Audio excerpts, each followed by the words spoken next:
ಯಾಕತ್ತೆಮ್ಮ ಒಂಥರ ಇದ್ದೀರಾ? ವಯಸ್ಸಾದ್ಮೇಲೆ ಒಂದಲ್ಲ ಒಂದು ನೋವು ಇದ್ದೇ ಇರುತ್ತಲ್ಲ ಹೇಮ. ಎಷ್ಟು ಔಷಧಿ ತಗೊಂಡ್ರು ಈ ಮಂಡಿ ನೋವು ಮಾತ್ರ ಕಡಿಮೆ ಆಗ್ತಾನೆ ಇಲ್ಲ. ನೀವು ಒಂದ್ ಕಡೆ ಸುಮ್ಮನೆ ಇಲ್ಲದೆ ಅಲ್ಲಿ ಇಲ್ಲಿ ಓಡಾಡ್ತಾ ಮೆಟ್ಲ ಹತ್ತಿ ಇಳ್ದು ಆಯಾಸ ಮಾಡ್ಕೋತೀರಾ, ಆರಾಮಾಗಿರೋದೇ ಇಲ್ಲ. ತುಂಬಾ ಆಕ್ಟಿವ್ ಆಗಿದ್ದಂಥ ಜೀವ ಅದು ಅಂತ ಈಗ ಸುಮ್ಮನೆ ಒಂದ್ ಕಡೆ ಕೂತ್ಕೊಂಡ್ರೆ ಕೇಳುತ್ತಾ ಹೇಳು? ಸರಿ, ನೀನು ಅರ್ಜುನ್ಗೆ ತಗೊಂಡು ಹೋಗಿ ಊಟ ಕೊಡ್ಬಲ್ಲ. ಅರ್ಜುನ್ಗ? ಹೌದು ಅತ್ತೆಮ್ಮ. ಏಕೆ? ನಾನೇ ಕೊಡ್ತಿದ್ನಲ್ಲ. ಈಗ ತಾನೇ ಕಾಲು ನೋವು ಅಂದ್ರಿ, ಸುಮ್ಮನೆ ಮೆಟ್ಲ ಹತ್ತಿ ಯಾಕೆ ಆಯಾಸ ಮಾಡ್ಕೋತೀರಾ? ನೀವು ಆರಾಮಾಗಿ ಕೂತ್ಕೊಂಡು ಊಟ ಮಾಡ್ತಾ ಇರಿ, ನಾನು ಹೋಗ್ಬಿಟ್ಟು ಕೊಟ್ಬಿಟ್ಟು ಬರ್ತೇನೆ. ಹೋಗಿ ಕೊಟ್ಬಿಟ್ಟು ಬಾಮ್ಮ.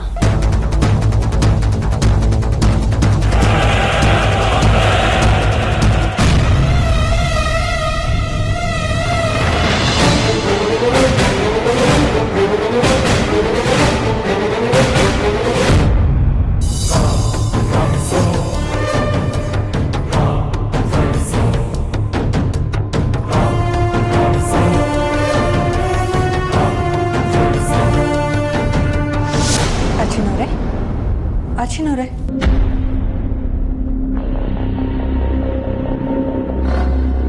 ಏನ್ರಿ ಅದು? ಊಟ.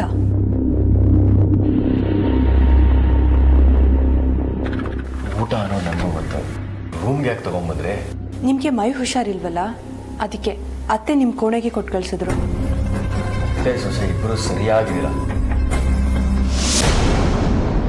ಏನಾಗಿನಿ ನಾನು ಮಾಡೋ ಪ್ರತಿ ಒಂದು ಕೆಲಸಕ್ಕೂ ಅಡ್ಡ ಬರ್ತಾನೆ ಇರ್ತಾಳೆ.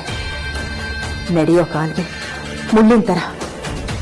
ಇವಳು ಮುಕ್ತಿ ಕೊಡಿಸ್ಬೇಕು ಅಂತ ನಾನು ಎಷ್ಟು ಪ್ರಯತ್ನ ಪಟ್ಟರು ಹೇಗೋ ತಪ್ಪಿಸ್ಕೊಂಡ್ಬಿಡ್ತಾಳೆ.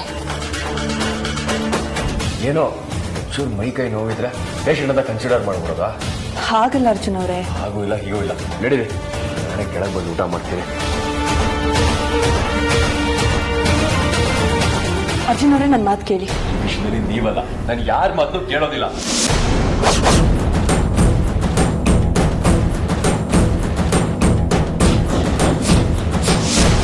ಅರ್ಜುನ್, ಹೇಳ್ಬೇಡ್ರಿ. ಇಷ್ಟ ಬೇಕು ಯಾಕೋ ಇದ್ದೆ ನೀನು? ಸ್ವಲ್ಪ ಮಲಿಕೋಬೇಕಿತ್ತು ತಾನೆ? ಅಜ್ಜಿ, ನನ್ಗೇನು ಆಗಿಲ್ಲ ಅಜ್ಜಿ. I am perfectly all right. ಹಾಗಲ್ಲ ಕಣ ಅರ್ಜುನ್ ಅವರೇ, ಒಂದ್ ನಿಮಿಷ ನಿಂತ್ಕೊಳ್ಳಿ. ಅರ್ಜುನ್ ಅವರೇ,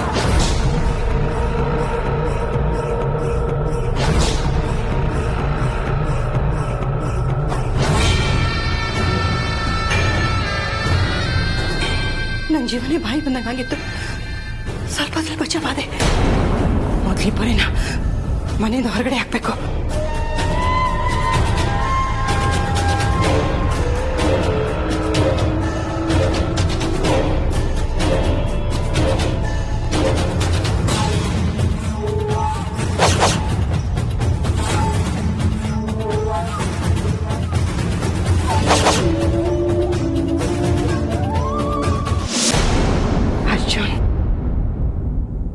ನೀ ನನ್ನ ಪ್ರಾಣ, ನನ್ನ ಪ್ರೀತಿಯ ಮೊಮ್ಮಗ. ನೀನು ನಾಗ ಯೋಧ ಆಗೋದಕ್ಕೆ ನಾನು ಬಿಡೋದಿಲ್ಲ. ಇದಕ್ಕೆ ಯಾರೇ ಅಡ್ಡಿ ಬಂದರೂ ಸರಿ, ನಾನು ನನ್ನ ಶಕ್ತಿ ಮೀರಿ ಹೋರಾಟ ಮಾಡ್ತೀನಿ. ಈ ಹೋರಾಟದಲ್ಲಿ ನಾನು ಗೆದ್ದೇ ಗೆಲ್ತೀನಿ. ಆತ್ಮವಿಶ್ವಾಸ ನನಗಿದೆ.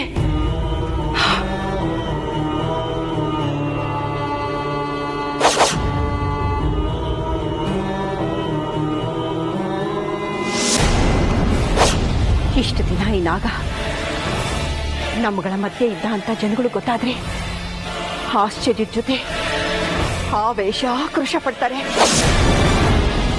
ಒಂದು ವೇಳೆ ಆ ಅಮೃತನ್ಗೆ ನೀನು ನಾಗ ಯೋಧ ಅನ್ನೋದು ಗೊತ್ತಾದ್ರೆ ಖಂಡಿತವಾಗ್ಲೂ ಅವಳು ನಿನ್ನನ್ನ ನನ್ನಿಂದ ದೂರ ಮಾಡ್ತಾಳೆ.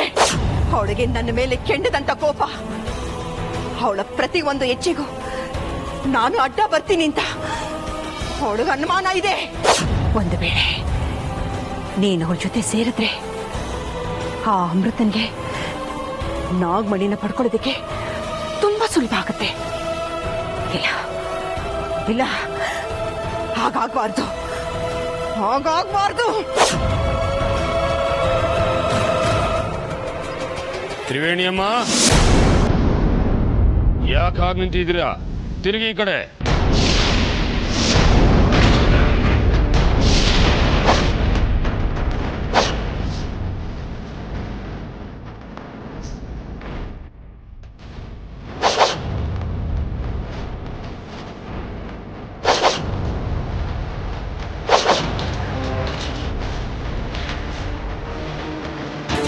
ಅರೆ, ಯಾಕೆ ಹೀಗಿದ್ದೀರಾ? ಆರೋಗ್ಯವಾಗಿದ್ದೀರಾ ತಾನೇ? ನನ್ನ ಆರೋಗ್ಯಕ್ಕೆ ಏನಾಗಿದೆ ಬಾಬಾ? ನಾನು ಚೆನ್ನಾಗಿದ್ದೀನಿ. ಮತ್ತೆ ಈ ಬೆವರು? ಇಲ್ವಲ್ಲ. ಹೌದು, ನಿಮ್ಮ ಕೈಯಲ್ಲಿ ಏನದು?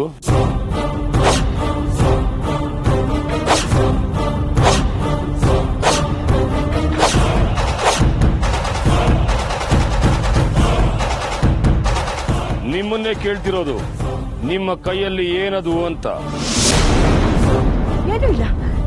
ಏನಿಲ್ಲ ಬಾಬಾ. ತಾಯಿ, ಇವತ್ತು ಯಾಕೋ ನೀವು ತುಂಬಾ ವಿಚಿತ್ರವಾಗಿ ಗೊತ್ತಿಸ್ತಾ ಇದ್ದೀರಿ. ಯಾಕೆ ಅಂತ ಗೊತ್ತಾಗ್ತಾ ಇಲ್ಲ. ಏನಾದ್ರೂ ಸಮಸ್ಯೆನಾ? ಸಮಸ್ಯೆನಾ? ಏನೂ ಇಲ್ಲ ಬಾಬಾ. ನೋಡಿ, ಸಮಸ್ಯೆ ನಿಮ್ಮಲ್ಲಿ ಇಲ್ಲದೆ ಇರ್ಬೋದು, ಆದ್ರೆ ನಿಮ್ಮ ಮನೇಲಿ ಇರ್ಬೋದಲ್ಲ, ಅದು ನಿಮ್ಮನ್ನ ಬಾಧಿಸ್ತಾ ಇರ್ಬೋದಲ್ಲ. ಹೌದು ಬಾಬಾ, ಮನೇಲಿರೋ ಸಮಸ್ಯೆ ನಿಮ್ಗೆ ಚೆನ್ನಾಗಿ ಗೊತ್ತಿದೆಯಲ್ಲ. ಎಲ್ರಿಗೂ ಕಾಡೋ ಹಾಗೆ ನನಗೂ ಆ ಸಮಸ್ಯೆ ಕಾಡ್ತಾ ಇದೆ ಬಾಬಾ. ಇಲ್ಲ, ನೀವು ಸುಳ್ಳು ಹೇಳ್ತಾ ಇದ್ದೀರಾ. ನೀವೇನೋ ನನ್ನಿಂದ ಮುಚ್ಚಿಡ್ತಾ ಇದ್ದೀರಾ. ಏನೂ ಇಲ್ಲ ಬಾಬಾ, ನಾನೇನು ಮುಚ್ಚಿಡ್ತಾ ಇಲ್ಲ. ಏನೂ ಇಲ್ಲ ಅಂದ್ರೆ ಮತ್ತೆ ಯಾಕೆ ಹೀಗೆ ಬೆದರು ಬೊಂಬೆ ತರ ಇದ್ದೀರಾ? ನಿಮ್ಮ ಕೈಲಿ ಏನಿದೆ ಅನ್ನೋದನ್ನ ನೀವು ಇದುವರೆಗೂ ಹೇಳ್ದೆ ನನಗೆ ಮರೆಸ್ತಾ ಇದ್ದೀರಾ. ನಾನೇ ಮರೆಸ್ಲಿ? ಮತ್ತೆ ಕೈಲೇನಿದೆ? ಅದು ಅದು ಹಾ, ಅರ್ಜುನ್ಗೆ ದೃಷ್ಟಿಯಾಗಿತ್ತು. ದೃಷ್ಟಿ ತೆಗೆದೆ. ಉಪ್ಪು ಉಪ್ಪು ಇದೆ ಕೈಯಲ್ಲಿ. ಅದನ್ನ ಯಾರಿಗೂ ಹೇಳಬಾರ್ದು, ಯಾರಿಗೂ ತೋರಿಸ್ಲೂಬಾರ್ದು. ಆದ್ರೆ ನೀವು ಕೇಳ್ತಾ ಇದ್ದೀರಲ್ಲ ಬಾಬಾ, ಹೇಳಲಿಲ್ಲ ಅಂದ್ರೆ ನೀವು ಅನುಮಾನ ಪಡ್ತೀರಾ. ಅದಕ್ಕೆ ಹೇಳ್ತಾ ಇದ್ದೀನಿ ಅಷ್ಟೇ. ಸರಿ ಸರಿ, ಬೇಗ ಅದನ್ನ ಬಿಸಾಕಿ ಒಳಗೆ ಬನ್ನಿ. ಆ ನಾಗಿಣಿಯಿಂದ ತುಂಬಾ ಅಪಾಯವಾದ ಲಕ್ಷಣಗಳು ಕಾಣಿಸ್ತಾ ಇವೆ. ಸರಿ ಬಾಬಾ, ಹಾಗೆ ಆಗ್ಲಿ.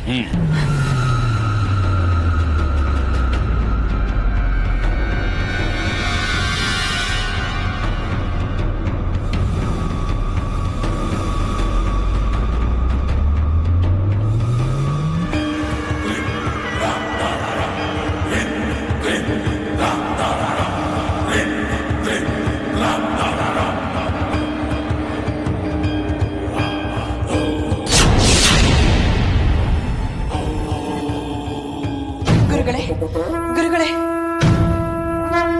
ಗುರುಗಳೇ, ಹೇಳು ಮಗಳೇ. ಗುರುಗಳೇ, ವಿಷ್ಣುನ ಯಾರೋ ಬಂಧಿಸಿದ್ದಾರೆ. ಅದ್ಯಾರು ಅಂತ ಗೊತ್ತಾಗ್ತಾ ಇಲ್ಲ. ವಿಷ್ಣು ಎಲ್ಲಿದ್ದಾನೆ ಅಂತ ಗೊತ್ತಾಗೋವರೆಗೂ ನಾಗಮಣಿ ನಮ್ಮ ವಶಕ್ಕೆ ಸಿಗಲ್ಲ. ನೀವಾದ್ರೂ ನಿಮ್ಮ ದಿವ್ಯ ದೃಷ್ಟಿಯಿಂದ ಎಲ್ಲಿದ್ದಾನೆ ಅಂತ ನೋಡಿ ಹೇಳಿ.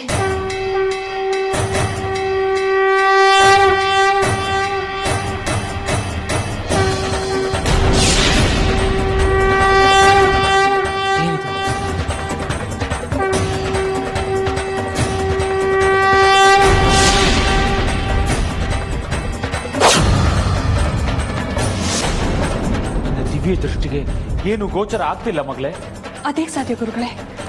ವಿಷ್ಣುನ ಬಂಧಿಸಿರೋ ವ್ಯಕ್ತಿ ಮಂತ್ರ ಪ್ರಯೋಗ ಮಾಡಿದಾನ. ಪ್ರಯೋಗ ಮಾಡಿದಾನೋ ಅಥವಾ ನಾಗಮಣಿ ಶಕ್ತಿಯನ್ನು ಬಳಸ್ಕೊಂಡು ಹೀಗೆ ಮಾಡ್ತಾ ಇದ್ದಾನೋ ಒಂದು ಗೊತ್ತಾಗ್ತಾ ಇಲ್ಲ. ನೀವೇನೇ ಮಾಡಿದ್ರು ಸಹ ವಿಷ್ಣು ಎಲ್ಲಿದ್ದಾನೆ ಅನ್ನೋದಾಗ್ಲಿ, ನಾಗಮಣಿ ಎಲ್ಲಿದೆ ಅನ್ನೋದಾಗ್ಲಿ ಗೊತ್ತಾಗದೆ ಇರೋ ಹಾಗೆ ಮಾಡಿದ್ದೀನಿ. ನಾಗಮಣಿ ಶಕ್ತಿನ ಮನುಷ್ಯರು ಸುಲಭವಾಗಿ ಪ್ರಯೋಗ ಮಾಡಬಹುದಾ? ನಾಗಮಣಿ ಯಾರ ಹತ್ರ ಇರುತ್ತೋ ಅದು ಅವರ ಪರವಾಗಿ ಕೆಲಸ ಮಾಡುತ್ತೆ. ಇದೇ ಅದರ ವೈಶಿಷ್ಟ್ಯ. ವಿಷ್ಣು ಮತ್ತೆ ಭೈರವ ಸೇರಿ ಏನಾದ್ರೂ ನಾಟಕ ಮಾಡ್ತಾ ಇದ್ದಾರಾ? ಇಲ್ಲ ಅಂತ ಇದರಲ್ಲಿ ಅವರಿಬ್ಬರ ಕೈವಾಡ ಇಲ್ಲ. ಇದ್ದಿದ್ರೆ ವಿಷ್ಣು ಮನೇಲೆ ಇದ್ಕೊಂಡು ಬೇರೆ ನಾಟಕ ಆಡಬಹುದಾಗಿತ್ತು.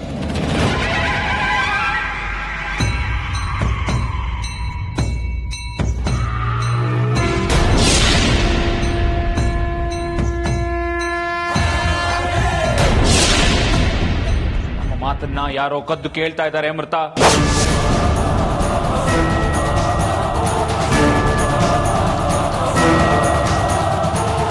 ಇಲ್ಯಾರು ಬರ್ತಾರೆ ಗುರುಗಳೇ? ಇಲ್ಲಿ ಯಾರು ಇಲ್ಲ. ಇದಾರೆ ಅಮೃತ.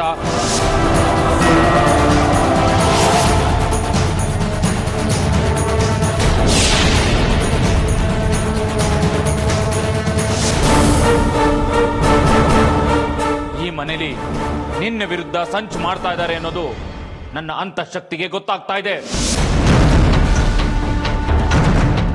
ಯಾರು ಏನು ಅಂತ ತಿಳ್ಕೊಳ್ದೆ ನೀನು ನಿರ್ಧಾರಗಳನ್ನ ತೆಗೆದುಕೊಂಡ್ರೆ ನಿನಗೆ ಅಪಾಯಗಳು ಕಟ್ಟಿಟ್ಟ ಬುದ್ಧಿ. ಗುರುಗಳೇ, ವಿಷ್ಣು ಉತ್ತರ ದಿಕ್ಕಿನಲ್ಲಿದ್ದಾನೆ ಅನ್ನೋದು ನಮ್ಮಿಬ್ಬರಿಗೂ ಗೊತ್ತು. ಆದರೆ ಈ ರೀತಿ ಹುಡುಕೋ ಪ್ರಯತ್ನ ಮಾಡದೇ ಇರೋದು ಎಷ್ಟು ಸರಿ ಗುರುಗಳೇ?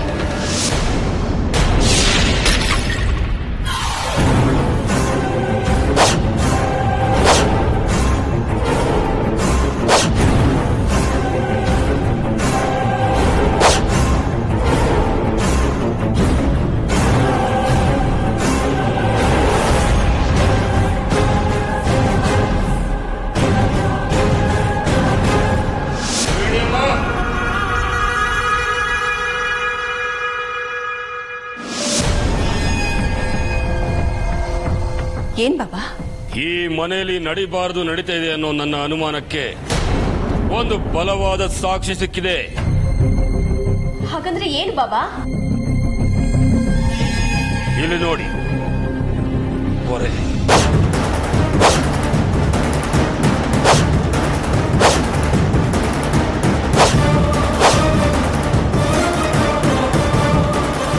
ಅರೆ, ಇದು ಅರ್ಜುನ್ ನಾಗಪುರೆ. ಇದನ್ನ ನಾನು ಮನೆಯಿಂದ ಹೊರಗಡೆ ಬಿಸಾಕಿದ್ದೆ. ಬಾಬುನ ಕೈಗೆ ಹೇಗೆ ಸಿಕ್ತು? ಇನ್ನು ಬಾಬಾ ಸುಮ್ಮನೆ ಇರಲ್ಲ, ಏನಾದ್ರೂ ಮಾಡ್ತಾರೆ. ಅಯ್ಯೋ, ಹಾವಿನ ಪೊರೆನಾ? ಅಲ್ಲ, ಇಚ್ಛಾಧಾರಿ ನಾಗನ ಪೊರೆ. ಅಂದ್ರೆ ನಿಮ್ಮ ಮನೆಯಲ್ಲಿ ಇಚ್ಛಾಧಾರಿ ನಾಗ ಅಥವಾ ನಾಗಿಣಿ ಇರೋದೇ ಸತ್ಯ. ಅದಕ್ಕೆ ನಾಗಶೋಧಕ ನಾಗಮಂಡಲ ಮಹಾಯಂತ್ರದ ಮುಂದೆ ನಿಮ್ಮ ಮನೆಯವರನ್ನೆಲ್ಲ ಪರೀಕ್ಷೆ ಮಾಡಬೇಕು ಅನ್ಕೊಂಡಿದ್ದೀನಿ. ನಿಮ್ಮ ಮನೆಯವರನ್ನೆಲ್ಲ ಪರೀಕ್ಷೆ ಮಾಡಬೇಕು ಅನ್ಕೊಂಡಿದ್ದೀನಿ.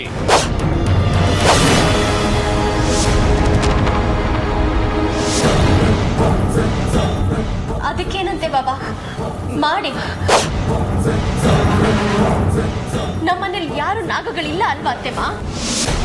ಹೌದೌದು. ಈ ಮನೆಯಲ್ಲಿ ನಾಗಗಳು ಇಲ್ಲ ಅಂತ ಎಷ್ಟು ಸುಲಭವಾಗಿ ಹೇಳ್ಬಿಟ್ರಿ ತಾಯಿ.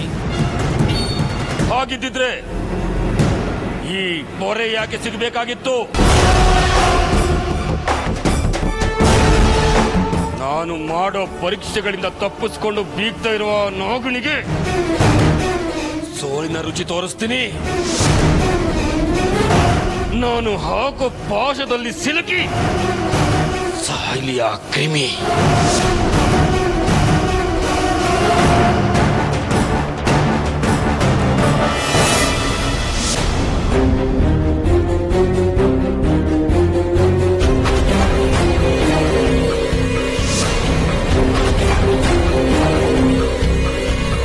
ಯಾರೂ ಇಲ್ವಲ್ಲ?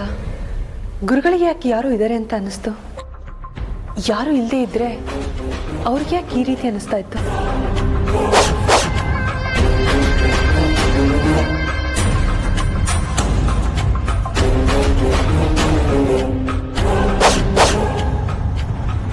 ಯಾರು ಇಲ್ಲ ಗುರುಗಳೇ. ಈಗ ಇಲ್ಲದೆ ಇರಬಹುದು, ಆದ್ರೆ ಇದ್ದಿದ್ದಂತೂ ಸತ್ಯ. ನಮ್ಮ ಮಾತನ್ನ ಕೇಳಿಸ್ಕೊಳ್ತಾ ಇದ್ದಿದ್ದಂತೂ ಸತ್ಯ. ಯಾಕಂದ್ರೆ ಅದು ನನ್ನ ಅಂತಃಶಕ್ತಿಗೆ ಗೊತ್ತಾಗಿದೆ. ನನ್ನ ಅಂತಃಶಕ್ತಿ ಯಾವತ್ತೂ ಸುಳ್ಳನ್ನ ಹೇಳಿಲ್ಲ, ಹೇಳೋದೂ ಇಲ್ಲ. ಅದು ಯಾರು ಏನು ಅಂತ ನಾನು ಹುಡುಕಿ ತಿಳಿಸ್ತೀನಿ.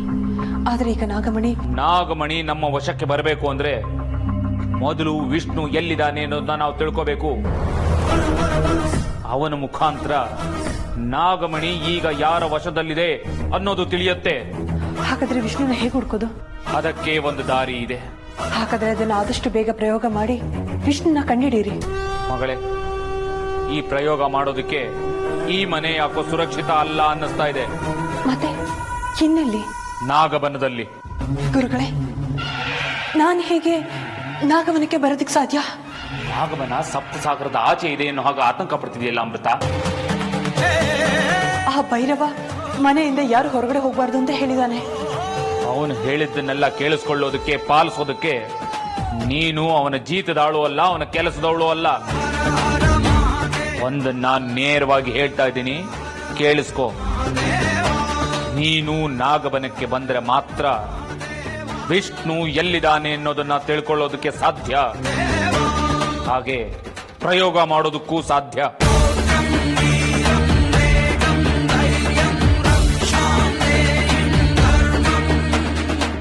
ಯೋಚಿಸೋದಕ್ಕಾಗ್ಲಿ ನಿರ್ಧಾರ ತೆಗೆದುಕೊಳ್ಳೋದಕ್ಕಾಗ್ಲಿ ಈಗ ಸಮಯ ಇಲ್ಲ ಅಮೃತ. ವಿಷ್ಣು ಎಲ್ಲಿದ್ದಾನೆ ಅಂತ ಹುಡುಕೋದು ನಮಗೆ ಅನಿವಾರ್ಯ ಆಗಿದೆ. ನಾನು ನಾಗಮನದಲ್ಲಿರ್ತೀನಿ, ನೀನು ಬಂದ್ಬಿಡು. ಇಲ್ಲ, ಗುರುಗಳು ಹೇಳಿದಾಗೆ ಈಗ ವಿಷ್ಣುನ ಹುಡುಕ್ಲೇಬೇಕು. ಏನ್ ಹೇಳ್ತಾ ಇದ್ದೀರಾ ಬಾಬಾ ನೀವು? ನಿಮ್ ಮಾತನ್ನ ನಂಬೇಕೋ ಬೇಡವೋ ಅನ್ನೋದೇ ಗೊತ್ತಾಗ್ತಾ ಇಲ್ಲ. ಅಲ್ಲ, ನಮ್ಮನೇಲಿ ನಾಗ ಅಥವಾ ನಾಗಿಣಿ ಇರೋಕ್ ಹೇಗ್ ಸಾಧ್ಯ? ಮತ್ತೆ ಈ ನಾಗಪರೆ ನಿಮ್ಮ ಮನೆ ಒಳಗೆ ಹೇಗ್ ಬಂತು? ಅಲ್ಲ ಬಾಬಾ, ಅದು ಮನೆ ಸುತ್ತಲೂ ತುಂಬಾ ಗಿಡಗಳಿದೆ, ಪೊದೆ ಇದೆ, ಮರಗಳಿದೆ. ನನ್ಗನ್ಸುತ್ತೆ ಯಾವುದು ಹಾವು ನಿನ್ನೆನೋ ಮೊನ್ನೆನೋ ಪೊರೆ ಬಿಟ್ಟಿರ್ಬೇಕು. ಅದು ತುಂಬಾ ಗಾಳಿ ಇದೆಯಲ್ಲ, ಅದಕ್ಕೆ ಹಾರ್ಕೊಂಡು ಬಂದು ನಮ್ ಕಾಂಪೌಂಡ್ ಅಲ್ಲಿ ಬಿದ್ದಿದೆ ಅನ್ಸುತ್ತೆ. ಅಲ್ಲ ಬಾಬಾ, ಇದನ್ನ ಯಾಕೆ ಇಷ್ಟೊಂದು ಗಂಭೀರವಾಗಿ ತಗೋತಾ ಇದ್ದೀರಾ? ಇದು ನಿನ್ನೆನೋ ಮೊನ್ನೆನೋ ಬಿಟ್ಟಿರೋ ಪೊರೆ ಅಲ್ಲ ತಾಯಿ, ಇದು ಇವತ್ತು ಬಿಟ್ಟಿರೋ ಪೊರೆ. ಇದು ಸಾಮಾನ್ಯ ಹಾವಿನ ಪೊರೆಯಲ್ಲ, ನಾಗಗಳ ಪೊರೆ. ಇದು ನಾಗಗಳ ಪೊರೆನೋ ಹಾವಿನ ಪೊರೆನೋ ಅಂತ ತಿಳ್ಕೊಳ್ಳಾರ್ದಷ್ಟು ಮೂರ್ಖ ಅಲ್ಲ ಈ ಭೈರವ ಬಾಬಾ. ಬಾಬಾ, ನಾನ್ ನಿಮ್ ಶಕ್ತಿ ಬಗ್ಗೆ, ಸಾಧನೆ ಬಗ್ಗೆ ಮಾತಾಡ್ತಿಲ್ಲ. ಇದು ನಾಗಪೊರೆ ಅಲ್ಲ, ಹಾವಿನ ಪೊರೆ ಅನ್ನೋದು ನನ್ನ ವಾದ ಅಲ್ಲ. ಇದು ಹಾವಿನ ಪೊರೆನೆ. ಇಲ್ಲ, ಕೆಲವು ಸಲ ನನ್ನ ಮಾತನ್ನೇ ನಾನು ನಂಬೋದಿಲ್ಲ. ಹಾಗಿರುವಾಗ ನಿಮ್ಮ ಮಾತನ್ನ ನಂಬ್ತೀನಿ ಅಂತ ಹೇಗೆ ಅನ್ಕೊಂಡ್ರಿ ತಾಯಿ? ಅಂದ್ರೆ ಏನ್ ಬಾಬಾ? ಅಂದ್ರೆ ನಿಮ್ಮ ಮನೆಯಲ್ಲಿರೋ ಪ್ರತಿಯೊಬ್ಬರನ್ನ ನಾನು ಪರೀಕ್ಷೆ ಮಾಡಬೇಕು ಅನ್ಕೊಂಡಿದ್ದೀನಿ. ನಿಮ್ಮನ್ನು ಸೇರಿಸಿ, ನಿಮ್ಮ ಸೊಸೆಯನ್ನು ಸೇರಿಸಿ. ಇದನ್ನ ಯಾರಿಂದನೂ ತಡೆಯಕ್ಕಾಗಲ್ಲ. ಅಯ್ಯೋ, ಬಾಬಾ ಏನ್ ಹೇಳ್ತಾರೋ ಹಾಗೆ ಮಾಡ್ತಾರೆ. ಅರ್ಜುನ ಈ ಪರೀಕ್ಷೆಯಿಂದ ಹೇಗೆ ತಪ್ಪಿಸೋದು? ಅಮ್ಮ, ಮನೆಯಲ್ಲಿರೋ ಎಲ್ರನ್ನೂ ಇಲ್ಲಿಗೆ ಬರೋದಕ್ಕೆ ಹೇಳಿ. ಬಾಬಾ, ಅದು ನನ್ನ ಮಾತನ್ನ ಮೀರಿ ಉದ್ದಟತನ ಮಾಡೋದಕ್ಕೆ ಹೋಗ್ಬೇಡಿ. ನಾನು ಏನ್ ಹೇಳ್ತೀನೋ ಅಷ್ಟು ಮಾಡಿ ಸಾಕು.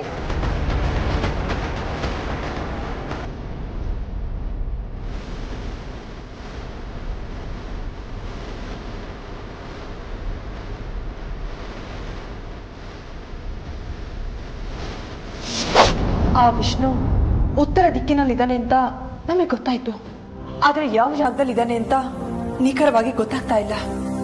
ಅದೇ ನನಗೂ ಗೊತ್ತಾಗ್ತಾ ಇಲ್ಲ ಮಗಳೇ. ಗುರುಗಳೇ, ನಾವ್ ಹೀಗೆ ಗೊತ್ತಾಗ್ತಾ ಇಲ್ಲ ಅಂತ ಯೋಚನೆ ಮಾಡ್ತಾ ಕೂತ್ಕೊಂಡ್ರೆ ನಾವ್ ಅನ್ಕೊಂಡಿದ್ ಕೆಲ್ಸನ ಅನ್ಕೊಂಡಿದ್ ಸಮಯಕ್ಕೆ ಮುಗಿಸೋದಕ್ಕೆ ಆಗೋದಿಲ್ಲ. ಅದು ನನಗೂ ಅರ್ಥ ಆಗ್ತಾ ಇದೆ ಮಗಳೇ. ಆದ್ರೆ ಅವನು ಇರುವ ನಿಖರವಾದ ಸ್ಥಳ ನನಗೆ ಗೊತ್ತಾಗ್ತಾ ಇಲ್ಲ.